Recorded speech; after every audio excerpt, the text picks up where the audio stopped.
Hello again, Mbakabigan, Kuya Kababligan here. I've always been drawn to the rich tapestry of Filipino horror stories passed down through generations. In today's world, most people are glued to their screens, chasing news stories online. Yet, not many take the time to pause, look around, and notice the tales of fear lurking just around the corner. This is my way of reintroducing the stories of how we, as children, come to understand fear in our culture, and how it haunts us even as adults. My hope is that, as you read this, you too will remember and share your own stories. My first brush with terror came when I was just about 8 years old.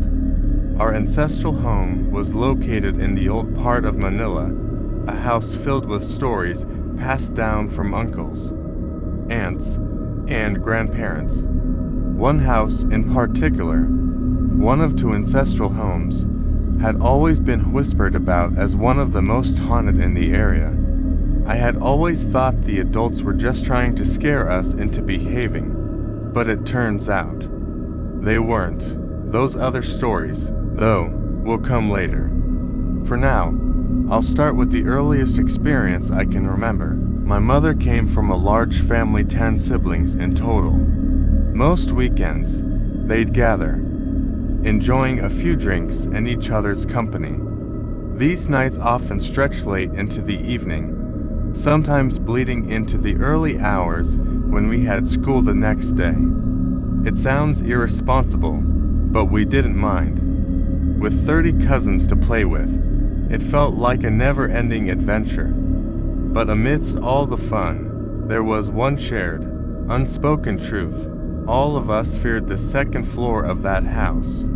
There was something sinister about it. The staircase leading up to the second floor was always shrouded in darkness. No lights ever stayed lit long enough to chase away the shadows.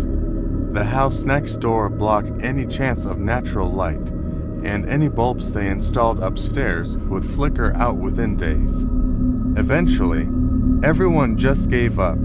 For us kids, the act of going upstairs was terrifying. We'd race up, eyes shut tight, and hoping that by some miracle the room we needed to enter would already be open. It was a shared fear none of us could fully explain until one night. It was a weekend, and like most weekends, the adults were drinking heavily. I was one of the few kids still awake, riding around the house on a tiny pedal tricycle, circling the stairs that led to the dreaded second floor. As I zipped past the staircase, my uncle, a bit drunk, began to stumble up the steps. He was halfway up when something made him freeze in place.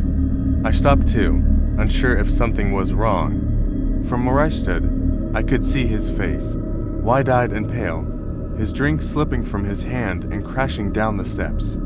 The sound should have startled him, but he remained rooted in place. My heart pounded. Everyone else was either asleep downstairs or outside, drinking. There was no one else upstairs there couldn't be. I turned to follow his gaze, my tiny hands gripping the handles of the trike as I looked up the stairs. That's when I saw her. A woman in a long, flowing white dress was descending the steps, her figure bathed in a strange, cold light that seemed to radiate from nowhere. A chill swept over me, colder than anything I had ever felt before. My eyes widened, and my breath caught in my throat as I realized none of my family were anything like that. And yet there she was. As she glided down the stairs, I noticed something else. Her feet weren't touching the ground. She was hovering. My chest tightened with fear, and though I wanted to scream, to cry, to run, I couldn't move. My tears flowed freely, silently, and still, I couldn't tear my eyes away. She came closer and closer, her dress swirling as if caught in an invisible breeze, her body moving without ever touching a step. My uncle remained frozen, his mouth slightly open, unable to speak. When she drew near enough for me to make out her shoulders, I saw something that sent ice through my veins. She didn't have a head. A soft, eerie laugh echoed through the darkness, like the giggle of a young girl, playful yet terrifying. It was that sound, that haunting laughter that finally broke the spell. My uncle screamed, and in that same instant, my voice found its way out of my throat.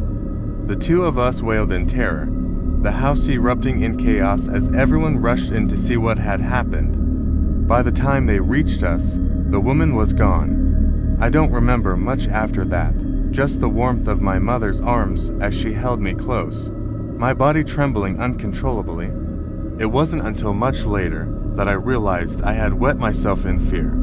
That was the first time I saw her, but it wouldn't be the last. And as terrifying as that encounter was, it's far from the scariest thing that happened in that house. Those stories, however, will have to wait for another time. If you enjoyed these tales, please like, share, and subscribe. And remember, keep your third eye open, and always respect the unknown.